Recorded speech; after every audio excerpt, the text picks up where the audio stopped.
To express and share his valuable experience. Suman గారు 900 సినిమాలు చేశారు మొత్తం అన్ని భాషల్లో. మరి అలా ఉన్నా ఆయన ఏం మాటల పొద్దున్న నేను చూసినప్పుడు అలాగే ఉన్నారు, అప్పుడు అలాగే ఉన్నారు, ఇప్పుడు అలాగే ఉన్నారు. సో ఆర్టిస్టులు కావాలంటే ఒక డెడికేషన్ కావాలి, ఒక క్రమశిక్షణ కావాలి, ఒక పట్టుదల కావాలి. ఎవరైనా తిట్టినా నెట్టుకుని వెళ్ళే శక్తి కావాలి. ఎవరైనా విమర్శిస్తుంటారు, చాలామంది విమర్శిస్తున్నారు, రాగానే పట్టుకోకుండా మాకు అనేది మనం చేసుకుంటూ వెళ్తున్నాం. కాబట్టి లైఫ్లో పైకి రావాలి.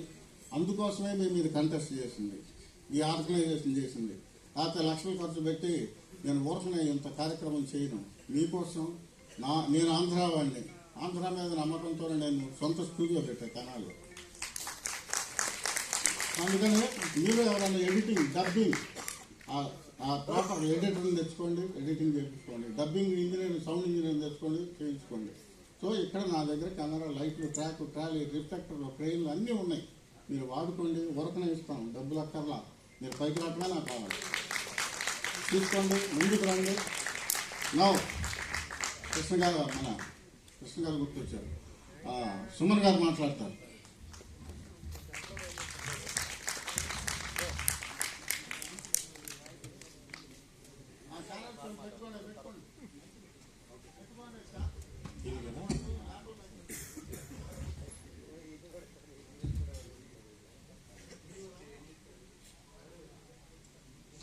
సో అందరికీ నమస్కారం, తెనాలికి నమస్కారం, తెనాలి ఫిలిం సొసైటీకి నమస్కారం, దర్శకుడు నిర్మాత దిలీప్ గారికి నమస్కారం అండి. యాక్చువల్గా నాకు మా మిత్రుడు కేసన్ శంకర్రావు గారు, ఆయన బీసీ నాయకుడు, ఆయన మా మేనేజర్ వెంకట్రావు గారు ఫోన్ చేసి ఇట్లా ఒక షార్ట్ ఫిలిం ఫెస్టివల్ ఉంది, సో ఇట్లా ప్రైజ్ డిస్ట్రిబ్యూషన్ ఉంది, దానికి పిలుస్తారన్నారు. అయితే యాక్చువల్గా ఈ ఒక 4-5 రోజుల నుంచి నేను డైలీ నైట్ షూటింగ్, అంటే సాయంకాలం 6 నుంచి ఉదయం 6 వరకు హైదరాబాద్లో షూటింగ్ జరుగుతుంది. ఒక యంగ్ బ్యాచ్ వాళ్ళు షూటింగ్ చాలా బాగా చేస్తున్నారు, చాలా కాస్ట్లీగా చేస్తున్నారు. సో ఇంటికి వచ్చి పడుకొని మళ్ళీ మధ్యాహ్నం లేచి మళ్ళీ సాయంకాలం 4 o'clock బయలుదేరుతుంటాను. సరే నేను నిద్ర ఇప్పుడు కూడా నేను మార్నింగ్ 1:30కి లేచాను, 3కి ఇంటి నుంచి బయలుదేరి 4 o'clock ఎయిర్పోర్ట్కి వచ్చాను. సో ఇవన్నీ ఎందుకు నేను చేశానంటే, యాక్చువల్గా డైరెక్టర్ దిలీప్ గారు ఇందుకు ముందే నాకు ఆయన చేసిన సినిమాలో 2 మంచి వేషాలు ఇచ్చారు. బట్ మీసం తీయాలని చెప్పి ఆ కారణం కోసం నేను చేయలేదు. ఒకటేమో సుభాష్ చంద్రబోస్, ఇంకోటో అంబేద్కర్ క్యారెక్టర్ ఇచ్చారు నాకు, బట్ నేను చేయలేకపోయాను. బట్ అట్లీస్ట్ ఫ్యూచర్లో ఏదో ఒక మంచి ప్రాజెక్ట్ చేయాలి, పక్కన పెట్టాలండి. సరే ఈరోజు అందరూ వచ్చున్నారు, రావు గారు అందరూ ఈరోజు వచ్చున్నారు ఈ ప్రోగ్రామ్కి, వాళ్ళకి. అండ్ ఫస్ట్ ఆఫ్ ఆల్ ఈ ఒక అవకాశం ఆయన మీ అందరికీ ఇచ్చినందుకు మనస్ఫూర్తిగా ధన్యవాదాలు చెప్తాను. ఎందుకంటే ఈరోజు ఎవరిని హెల్ప్ చేయలేము. ఉదాహరణకి నా విషయం చెప్తాను. నేను సినిమా ఇండస్ట్రీలో 77లో ఎంటర్ అయ్యాను, 78లో చెన్నైలో తమిళ్లో ఎంటర్ అయ్యాను. నన్ను సినిమా ఫీల్డ్కి పరిచయం చేసింది ఒక కార్ మెకానిక్ అండి, కిట్టు అని చెప్పిన ఒక కార్ మెకానిక్. ఎందుకంటే సినిమా అనేది నాకు తెలియదు, ఆ ప్రపంచం నాకు తెలియదు. నేను ఏదో కాలేజ్లో కరాటే బ్లాక్ బెల్ట్ ఈ గోల్లో నేను ఉన్నాను. అనుకోకుండా ఆయన మా ఇంటికి రావడం, మా కారు రిపేర్ చేయడానికి నన్ను చూడడం, తర్వాత నన్ను ఫాలో చేసి నేను కరాటే చేయడం చూసి ఒక Tamil director and producer TR Raman అని చెప్పి, అప్పట్లో ఎంజిఆర్ గారిని శివాజీ గారిని ఇద్దరు కలిపి చేసిన ఏకైక మనిషి ఆయన. కొత్త అంటే అప్పుడు న్యూ ఫేసెస్ అన్ని స్టార్ట్ అవుతుంది 78లో. ఈయనైతే బాగుంటాడు అది అని చెప్తే ఆయన వచ్చి నన్ను చూశారు, నాకు తెలియదు, బట్ నేను కరాటే ప్రాక్టీస్ చేసినప్పుడు చూసి ఇతనే నాకు కావాలి, నాకు నువ్వేం చేస్తావో తెలియదు అని చెప్తే మళ్ళీ మా ఇంటికి వచ్చి మా అమ్మగారితో మాట్లాడి మా నాన్నగారితో మాట్లాడి వచ్చారు. సరే ముందైతే వద్దన్నాను, సినిమా షూటింగ్ చూశాను. అప్పట్లో లైట్లు చాలా, ఒక చిన్న షార్ట్ తీయాలంటే కూడా పెద్ద పెద్ద లైట్లు ఉండేది. కెమెరామ్యాన్ ఏమో ఈ మార్క్ దాటి రావద్దు అంటాడు, ఈ లైట్ తీసుకోండి అంటాడు, ఈ లైట్ తీసుకోండి అంటాడు. ఏదో చూసి చాలా భయపడ్డాను, వద్దన్నాను మా కిట్టుకి. ఆయన అన్నాడు, లేదండి ఇది మంచి అవకాశం, మీరు వద్దని చెప్పొద్దు, మీరు ఆలోచించని చెప్తే మళ్ళీ ఇంటికి వచ్చి మళ్ళీ మా ఫ్రెండ్స్ డిస్కస్ చేస్తే భలేవాడు, ఎంతోమంది లైన్ కట్టుకొని కంపెనీలో నుంచుని ఉంటారు, నీకు అవకాశం వస్తుంది, నువ్వేంటి వద్దంటున్నావు, నువ్వు ఒప్పుకో అని చెప్పారు. తర్వాత నేను వెళ్ళాను, ఒప్పుకున్నాను. షూటింగ్ ఎప్పుడు అండి అన్నాను. అంటే ఈరోజు మార్నింగ్ కలిశారు, షూటింగ్ ఎప్పుడు అంటే రేపు మార్నింగ్ అన్నాడు. అదేంటి సార్ రేపు మార్నింగ్, కనీసం నాకు నెల టైం ఇస్తే యాక్టింగ్ కొంచెం నేర్చుకోవాలి కదా, నాకు యాక్టింగ్ రాదన్నాను. ఏం లేదండి మీకు అన్నీ వస్తుంది, నేను చేపిస్తాను, మీరు నాతో కోఆపరేట్ చేయండి అని చెప్పి సరే అని చెప్పి ఎంటర్ అయ్యాను. ఫస్ట్ షూటింగ్ ఏవిఎం స్టూడియోలో చేశాను. పెద్ద పెద్ద ఆర్టిస్టులతో చేశాను. మన సీనియర్ కెమెరామ్యాన్ బాట్లీ గారిని ఉండేవారు, చాలా సీనియర్ కెమెరామ్యాన్. ఆయన వచ్చి స్పాట్లో ఆయన అబ్బాయి కెమెరా అంతా ఇచ్చి చేశారనమాట. ఫస్ట్ షాట్ చేశాను, అందరూ క్లాపులు కొట్టారు. సో ఇవన్నీ మామూలే అనుకున్నాను. కానీ తర్వాత బయటకు వచ్చిన తర్వాత మెయిన్ లైట్ ఆఫీసర్స్ వచ్చి బాగా చేస్తున్నారండి, ఎందుకు భయపడుతున్నారు, మీరు చెయ్యండి మీరంటే సరే అండి అని చెప్పి అట్లా 2 రోజులు చేసిన తర్వాత నాకు ఇబ్బంది అయింది. యాక్టింగ్ చాలా ప్రాబ్లం అయింది. అంటే తమిళ్ నేను పుట్టింది పెరిగింది చెన్నైలో కాబట్టి తమిళ్ నాకు ఓకే, మాట్లాడుతాను, రాస్తాను, చదువుతున్నాను, అది నో ప్రాబ్లం. బట్ యాక్ట్ చేయాలి, కెమెరా ముందు చేయాలంటే క్లోజప్ అన్నప్పుడు ఆ రోజుల్లో ఒక రకమైన రియాక్షన్ ఉండేది. లాంగ్ షాట్ అంటే ఒక రకమైన రియాక్షన్ ఉండేది. మిడ్ సెక్షన్ అంటే ఒక రకంగా ఉండేది. ఇట్లా రకరకంగా ఉండేది. అంటే అది ఓల్డ్ స్కూల్ ఆఫ్ యాక్టింగ్. దానికి నేను అడ్జస్ట్ అవ్వాలంటే చాలా ఇబ్బంది. ఎందుకంటే ట్రెండ్ అప్పుడే చేంజ్ అవుతుంది. Modern trend. రజనీకాంత్ గారు, కమల్ హాసన్ గారు టీనేజ్ యూత్ లో ఫేమస్ అవుతున్నారు. బట్ నేను ఇప్పుడు అడుగు పెట్టిన తర్వాత ఇప్పుడు ఏం చేయాలి, సాధించాలి. సో మా కిట్టు గారు అంటే మా గాడ్ ఫాదర్ అని నేను చెప్తాను ఆయన్ని, ఎందుకంటే ఆయనే నన్ను సినిమా ఫీల్డ్కి తీసుకెళ్లారు. Daily cinema shooting pack up 9 to 6 అయిపోతే 6 తర్వాత సినిమా చూడడం, ఇంటికి వెళ్ళడం. తర్వాత 5 అవర్ల తర్వాత సాంగ్ సీక్వెన్స్ చేస్తే ప్రభుదేవ మాస్టర్ వాళ్ళ ఫాదర్ సుందరం మాస్టర్, ఆయనే నాకు ఫస్ట్ మాస్టర్. ఆయన నా మూమెంట్ చూసి సుమన్ గారు మీరు ఇండస్ట్రీలో ఉండాలనుకుంటున్నారా, జస్ట్ ఈ ఒక్క సినిమా అని అడిగారు. ఎందుకు అని అడిగారు. మీరు ఖచ్చితంగా డాన్స్ నేర్చుకోవాలండి అన్నాడు. సార్ ఎట్లా సార్, ఉదయం నేను ఇంట్లో 7 గంటలకు బయలుదేరాలి, సాయంత్రం మళ్ళీ నైట్ షూటింగ్ ఉందంటే ఒక పని చేయండి, 4:30 మార్నింగ్ డాన్స్ క్లాస్కి వెళ్ళండి, అది నేర్చుకొని ఇంటికి వచ్చి రెడీ అయ్యారు. అట్లే మార్నింగ్ 4:30 డాన్స్ క్లాస్కి వెళ్ళి ఇంటికి 6 గంటలకు వచ్చి స్నానం చేసి షూటింగ్ అయిపోయిన తర్వాత సినిమా చూసి ఈ విధంగా నేను ఫస్ట్ ఒక 2-3 months చేసి అట్లా సరే చూద్దాం టైంలో ఒక సినిమా షూటింగ్ ఫస్ట్ షూటింగ్ జరిగేటప్పుడే నాకు 2-3 ప్రొడ్యూసర్స్ వచ్చారు. అంటే ఈ ప్రొడ్యూసర్ వాళ్ళ ఫ్రెండ్స్ వచ్చి నన్ను సినిమాలో బుక్ చేయడం జరిగింది. సో జస్ట్ వెళ్దాం అనుకొని అలా అది నాకు ప్రొఫెషన్ అయిపోయింది. ఆ ప్రొఫెషన్ని అలాగే కంటిన్యూ చేసి తర్వాత తెలుగులో నా మిత్రుడు భానుచందర్ యాక్టర్, ఆయన తమిళ్లో విలన్గా చేశాడు నాతో పాటు. తను చెప్పాడు, నీకు తమిళ్ కాదురా, నీకు తెలుగే నీకు సూపర్ స్టార్ అవుతాము రా, ఇప్పుడు ఎవరు లేరు అక్కడ అంటే. అప్పుడు రామారావు గారు, కృష్ణ గారు, కృష్ణరాజు గారు అందరూ రిటైర్ అవుతున్నారు. హీరోలకి అక్కడ వ్యాక్యూమ్ ఉంది, నువ్వు రా అని చెప్పి తీసుకొచ్చి అమ్మారెడ్డి భరద్వాజ గారికి పరిచయం చేసి, రేణుక నరసింహ గారు పరిచయం చేసి 2 కిలాడీలు అనే సినిమా ఫస్ట్ స్టార్ట్ అయింది.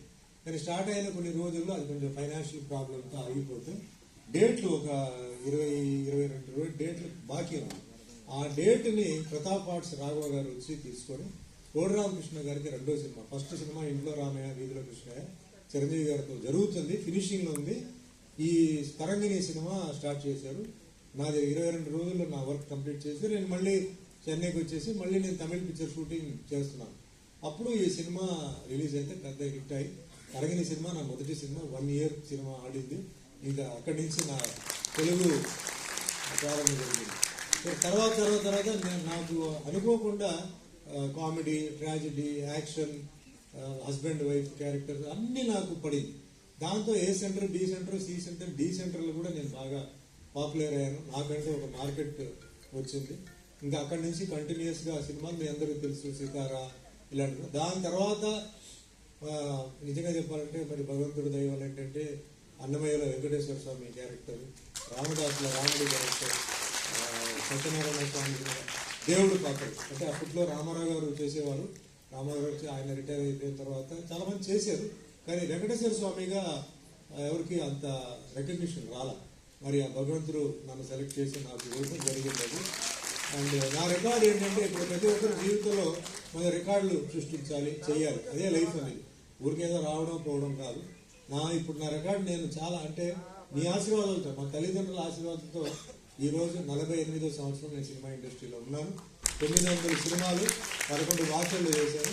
100 సినిమాలు హిందీ తెలుగులో హీరోగా, 50 సినిమాలు తమిళ్లో హీరోగా, 25 సినిమాలు కన్నడలో హీరోగా, అన్ని భాషలు 11 భాషల్లో చేయడం జరిగింది. తర్వాత పేరు నాకు భగవంతుడి దయ వల్ల మంచి పేరు. అండ్ పెద్ద నాకు ఒక అవార్డు ఏదని చెప్తే రాష్ట్రపతి గారు అప్పట్లో శంకర్ దయాళ్ శర్మ గారు, ఆయన వెంకటేశ్వర స్వామి భక్తుడు, అన్నమయ్య సినిమా చూడాలని చెప్పి రాష్ట్రపతి భవన్కి ప్రింట్ తెప్పిస్తే ఈ వెంకటేశ్వర స్వామికి యాక్ట్ చేసిన వ్యక్తి ఎక్కడ ఉన్నారు ఆయన కూడా రమ్మని చెప్పండి, ఆయనతో పాటు నేను సినిమా చూడాలని చెప్పి ఇలాంటి చిన్న థియేటర్ రాష్ట్రపతి భవన్లో నా పక్కనే కూర్చున్నాను. Chief of army, navy, air force, CBI director Karthik అని చెప్పి ఉండేవారు, ప్రొడ్యూసర్ దొరసామి రాజు గారు. మేము సినిమా చూసాం, ఆయనతో టిఫిన్ చేశాను, ఆయనతో భోజనం చేశాను, ఆయనతో సన్మానం కూడా చేశాను. ఒక రాష్ట్రపతి గారితో సినిమా చూడడం, టిఫిన్ చేయడం, భోజనం చేయడం అంత సామాన్య విషయం కాదు. అది ఎంత డబ్బిచ్చినా కొంత ప్రోటోకాల్ ఉంటుంది దాంట్లో. కానీ భగవంతుడు వెంకటేశ్వర స్వామి నాకు అది ఇవ్వడం జరిగింది. సో సినిమా రంగంలో మీకు అందరూ తెలుసు, ఇంకా అన్ని సినిమాలు చేశాను, చాలా తక్కువ క్యారెక్టర్స్ ఉన్నాయి నేను చేయాల్సిన కొన్ని క్యారెక్టర్స్ అయిపోయింది. ఇవన్నీ ఎందుకు చెప్తున్నానంటే నాకు లేదు, నాకు చెప్పాను కదా, ఒక మెకానికే నన్ను తీసుకొచ్చి పరిచయం చేసింది. దాని తర్వాత నా నిర్మాతలు, దర్శకులు, నా అభిమానులు వీళ్ళే నన్ను ఈ ఇండస్ట్రీలో ఇంత దూరం నన్ను పైకి తీసుకొచ్చారు. సో వాళ్ళందరికీ పాదాభి వందనాలు చెప్తున్నానండి. అండ్ ఈరోజు దిలీప్ గారు చాలా గొప్ప విషయం నిజంగా. ఆయన చెప్పారు నాకు ఇట్లా ఉందంటే, సార్ నేను వస్తానండి, వచ్చి నేను ప్రైజులు ఇస్తాను, చాలా సంతోషం నాకు ఈ ప్రోగ్రామ్. స్క్రీన్ మీద చూసినప్పుడు నిజంగా నేను ఆశ్చర్యపోయాను. ఎందుకంటే అండ్ ముఖ్యంగా ఆయన ఇంకో విషయం చెప్పాను, ఇది కేవలం ఆంధ్ర ఉన్న టెక్నీషియన్స్, ఆర్టిస్ట్గా నేను చేస్తున్నాను. చాలా ముఖ్యమైన విషయం. ఎందుకంటే ఇక్కడ కొంచెం మన ఆంధ్ర వాళ్ళు కొంచెం నెగ్లెక్ట్ అయిన కొన్ని కంప్లైంట్స్ ఉన్నాయి. సో ఎంతో ధైర్యంతో ఆయన ఏంటంటే ఆయన ఈ పర్టికులర్ ఫంక్షన్ని only Andhra artist film society అని చెప్పొచ్చు వాళ్ళు చేయడం జరిగింది. బట్ నేను చూసినప్పుడు అంటే చూసిన సెకండ్స్లో కూడా నేను ఆశ్చర్యపోయాను. ఎంత మంచి థాట్స్ ఉన్నాయి రైటర్స్కి, ఎంత మంచి నాలెడ్జ్ ఉంది డైరెక్టర్స్కి, అండ్ పర్ఫార్మెన్స్ కూడా చాలా మంది చాలా అద్భుతంగా చేశారు యాక్టింగ్. సో అందరికీ ధన్యవాదాలు. అండ్ డెఫినెట్లీ ఇప్పుడు ఇలాగా చెప్పారు, రావు గారు కూడా పరిచయం చేశారు. మీ అందరికీ ఇది చాలా గోల్డెన్ ఆపర్చునిటీ అండి. మీ టాలెంట్, ఎందుకంటే టాలెంట్ని గుర్తించడం చాలా కష్టం. నేను చూస్తున్నాను ఎంతో మంది సెట్కి వస్తున్నారు, ఎంతో మంది పాపం తిరుగుతున్నారు, పోతున్నారు. మీ అందరికీ టాలెంట్ ఉంది, మ్యాటర్ ఆఫ్ టైం రావాలి. టైం వస్తే తప్పకుండా మీ అందరికీ అవకాశం వస్తుంది. కానీ ఆ అవకాశం రావడానికి మీకు ఇంకో అవకాశం ఈరోజు ఇచ్చారు. ఈరోజు స్క్రీన్లో చూపించడం, రావడం, సర్టిఫికేట్, మెమెంటో, షాప్, దాంతోపాటు క్యాష్ ప్రైజ్ అండి. క్యాష్ ప్రైజ్ ఆయన ఇచ్చారండి. ఆయన ఎందుకు ఇవ్వాలండి? ఎంతో ఆయన అసలు ఈ ఆర్ట్ మీద ఆయనకి ఎంతో అభిమానం, ప్రేమ, గౌరవం ఉంది కాబట్టి ఆయన క్యాష్ ప్రైజ్ కూడా అరేంజ్ చేసి చేయడం జరిగింది, ఆర్గనైజ్ చేయడం. పాపం దురదృష్టం చాలా మంది ఈరోజు రాలేదు. నిజంగా అంటే ఏదో నా చేతుల మీద ఏదో అవార్డు తీసుకుంటాను పోయిందని కాదు, ఈ ఒక ఫంక్షన్లో అటెండ్ వాళ్ళు చేయలేదు, అది నేను ఫీల్ అవుతున్నాను. ఎందుకంటే ఒక గుర్తింపు ఇది ఎక్కడికి వెళ్తుంది. ఈరోజు మా పాత్రిక సోదరులు ఉన్నారు, వీడియో సెల్ ఫోన్స్ ఉన్నాయి, ఇది ఎక్కడెక్కడికి వెళ్తుంది. ఎంతో మంది డైరెక్టర్స్ చూస్తారు, ఎంతో మంది ప్రొడ్యూసర్స్ చూస్తారు. ఏదైతే ఈరోజు ప్రెజెంటేషన్ జరిగిందో చూస్తారు. వాళ్ళకి పాపం అదే అదృష్టం రావాలి. చూడండి, మీరందరూ వచ్చారు, మీకు అదృష్టం. వాళ్ళ టైం ఇంకా రాలేదు వాళ్ళకి. ఏది ఏదైనా వాళ్ళకి కూడా టైం రావాలి. మీ అందరికీ ఒకటే ఉందండి, లైఫ్లో అందరికీ ఛాలెంజెస్ ఉన్నాయి. ఛాలెంజ్ లేనిది ఏది లేదు. A to Z మీరు తీసుకుంటే ఛాలెంజ్ ఉంటుంది, కాంపిటీషన్ ఉంటుంది, అపోజిషన్ ఉంటుంది, అన్నీ ఉంటుంది. ఇవన్నీ నేను దాటుకొని నేను వచ్చాను. మనం దేనికి భయపడకుండా మనం పని ఒకటే చెప్తానండి, డెడికేషన్, మీకు డిసిప్లిన్, డివోషన్, ఇది మీలో ఉండాలి, లాస్ట్ వరకు ఉండాలి. నేను ఈ రోజు కూడా నేనేంటంటే 7 గంటలు షూటింగ్ అంటే 7 గంటలు, అందుకే నా మీద అందరికీ అభిమానం ఉంది. సెట్కి వచ్చిన తర్వాత నేను ఎవరితో, సెట్కి వచ్చే ముందు అన్ని ఆర్గ్యుమెంట్లు, డిస్కషన్ అన్నీ ఉంటాయి. వచ్చిన తర్వాత ఇంకా ఉండదు. వాళ్ళు చెప్పింది చేయాలి, నేను చెప్పింది వాళ్ళు చేస్తారు, అంతే, మ్యాటర్ క్లోజ్. ఫినిషింగ్ ఎన్ని గంటలకు పంపుతారు, సాయంత్రం పంపుతారా, 5 గంటలు పంపుతారా, అది ఉండదు. వాళ్ళు వెళ్ళిపోవచ్చని చెప్తే నేను బయలుదేరి వెళ్తాను. అది మన అట్లాగే అందరూ మనం చేస్తేనే పేరు వస్తుందండి, ఊరికే రాదు. తర్వాత సక్సెస్ ఫస్ట్ పిక్చర్లో రావచ్చు, రాకపోవచ్చు. మనకి వేరే డీవియేషన్ పెట్టుకోకుండా దీంట్లోనే ఉంటూ మనం ట్రై చేస్తూ ఉంటూ వస్తే ఖచ్చితంగా వస్తుంది, ఏదో ఒక పొజిషన్ వస్తుంది. మీరందరూ ఆల్రెడీ గిఫ్టెడ్ పీపుల్. ఈ గిఫ్ట్ ఏంటంటే భగవంతుడు ఆల్రెడీ మీకు ఇచ్చారు. మీ టాలెంట్ వేరే వాళ్ళకి లేదు, మీకే ఉంది. అది గుర్తుపెట్టుకోండి. మీరు సినిమా ఈరోజు చూసారో, తీసారో, పెర్ఫామ్ చేశారో, అది గిఫ్ట్. అది ఇది వదిలేసి వేరే గిఫ్ట్కి మీరు వెతకొద్దు. మీరు దీన్ని మీరు కాన్సన్ట్రేట్ చేయండి, దీని మీద ఫోకస్ పెట్టండి. టైం వస్తుంది, టైం వచ్చినప్పుడు అది మీకు క్లిక్ అవుతుంది. దాని తర్వాత దాన్ని కాపాడుకోవడం అది మీ చేతిలో ఉంటుంది. అండ్ ముఖ్యంగా అందరికీ ఒకటే చెప్తానండి, మా తల్లిదండ్రులు ఎప్పుడు నేను మర్చిపోను. వాళ్ళు నన్ను ఇంత దూరం నన్ను ప్రోత్సహించి, నాకు చిన్నప్పుడు మంచి చదువు నాకు ఇచ్చిన మా అమ్మగారు వచ్చే కాలేజ్ ప్రిన్సిపల్, పాప ఆవిడ లెక్చరర్గా ఉన్నప్పుడు నాకు మంచి చదువు రాదని చెప్పి ఇంగ్లీష్ కాన్వెంట్లో, చాలా కాస్ట్లీ కాన్వెంట్, చర్చ్ పాక్ అని చెప్పి, అక్కడ నాకు కేవలం ఇంగ్లీష్ రావాలి, ఆయన బాగా డిసిప్లిన్ కావాలని చెప్పి నన్ను అక్కడ పెట్టి సినిమా ఫీల్డ్లో నాకు ఎంట్రీ ఇచ్చి మా నాన్నగారు కూడా నాకు హెల్ప్ చేశారు. అది నేను ఎప్పుడూ మర్చిపోను. వాళ్ళిద్దరు లేరు, అయినప్పటికీ వాళ్ళ ఆత్మ ఎప్పుడూ నా ఆశీర్వాదాలు వాళ్ళు ఉంటే ప్రతిరోజు మార్నింగ్ లేవగానే నేను వాళ్ళని మనసులో అనుకుని నేను ముందుకు వెళ్తున్నాను. ఏం జరిగినా మీ ఇష్టం, ఏం జరిగినా మీ డైరెక్షన్. తర్వాత దేవుళ్ళు ముఖ్యంగా వెంకటేశ్వర స్వామిని నేను మనసులో అనుకొని ఏది జరిగిన జీవితంలో ప్రతిరోజు సేమ్ ఉండదండి, కొన్ని మైనస్లు ప్లస్లు జరుగుతుంటాయి. సో అది మీరే నాకు దారి చూపించాలని చెప్పి ఆ విధంగా వెళ్తున్నాను. అండ్ ఈ రోజు కూడా ఆల్మోస్ట్ ఆల్ 5-6 గారు ఆయన మీరు మర్చిపోకూడదు. ముఖ్యంగా మన సినిమా ఇండస్ట్రీలో ఇంకా ఆయన ఇంట్రెస్ట్ తీసుకుని చేస్తాను. నాకు ఒకటే ఒక రిక్వెస్ట్ అండి, ఇప్పుడు ఆయన ఎంతో ఇంట్రెస్ట్ తీసుకుంటున్నారు. చాలామంది ఇక్కడ చేంబర్ అలా రకరకమైన ఫిలిం సొసైటీ అన్ని చేస్తున్నారు. నా రిక్వెస్ట్ ఏంటంటే మన ప్రియతమ ముఖ్యమంత్రి గారు నారా చంద్రబాబు నాయుడు గారికి ఫిలిం డెవలప్మెంట్ కార్పొరేషన్ దయచేసి డిలే చేయకండి. తొందరగా ఫిలిం డెవలప్మెంట్ కార్పొరేషన్ మీరు స్థాపించండి. దాంట్లో మంచి వాళ్ళని పెట్టండి, మంచి అనుభవం ఉన్న వాళ్ళని పెట్టండి. దీంట్లో పాలిటిక్స్లో వాళ్ళకి ఫేవర్ చేయాలి, వీళ్ళకి ఫేవర్ చేయాలి కాదు. అంటే దీంట్లో ఎక్స్పీరియన్స్ కావాలి, దీంట్లో ఇన్ఫ్లుయెన్స్ కాదు, ఎక్స్పీరియన్స్ కావాలి. సో ఎక్స్పీరియన్స్ వాళ్ళందరిని పెట్టి, అంటే అడ్మినిస్ట్రేషన్ లెవెల్లో ఉండాలి, బయట ఫీల్డ్ వర్క్లో ఉండాలి, తర్వాత ఇండస్ట్రీని ఏ విధంగా ముందుకు తీసుకెళ్ళాలి, అంటే ఏం చేస్తే ముందుకు వస్తుంది. ఈరోజు టీవీ ఫిలిమ్స్ ఉన్నాయి, టీవీ వాళ్ళకి షార్ట్ ఫిలిమ్స్కి ఏదైతే చేయాలో తొందరగా చేయాలి. ఎందుకంటే ఆల్రెడీ ఇప్పుడు 2 years అయిపోయింది, 2.5 years వచ్చేస్తుంది. ఇప్పుడు బ్యాలెన్స్ టైంలో ఇండస్ట్రీ స్టెబిలైజ్ అవ్వాలి. ఇక్కడ తొందరగా దీనికి ఏంటంటే ఒక పొజిషన్ రావాలి. ఎంతో మంది కళాకారులు ఉన్నారు, చూశాను. ఇప్పుడు డైరెక్టర్స్ ఉన్నారు, టెక్నీషియన్స్ చాలా మంది ఉన్నారు.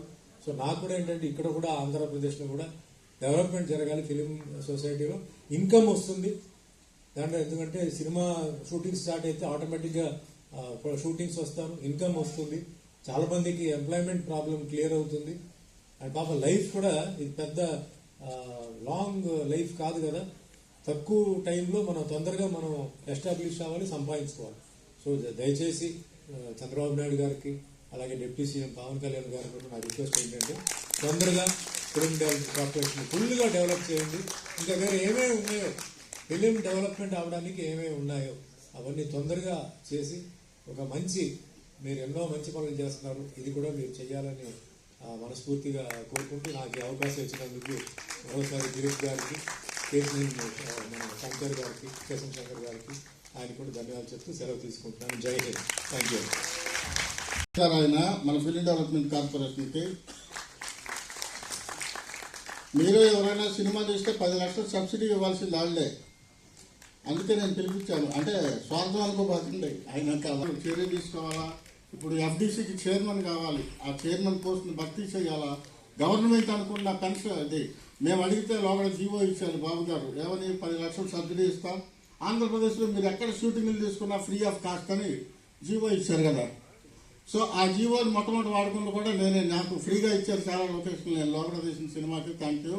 ఇప్పుడు ఎఫ్డీసీ తరఫున వాళ్ళు ఏదన్నా ప్రజలకి ఇంకా సబ్సిడీ, ఎందుకంటే ఒరిస్సా సినిమా పేరంటే ఒరిస్సా వాళ్ళది భోజ్పురికి 40 లక్షలు ఇస్తున్నారు సబ్సిడీ.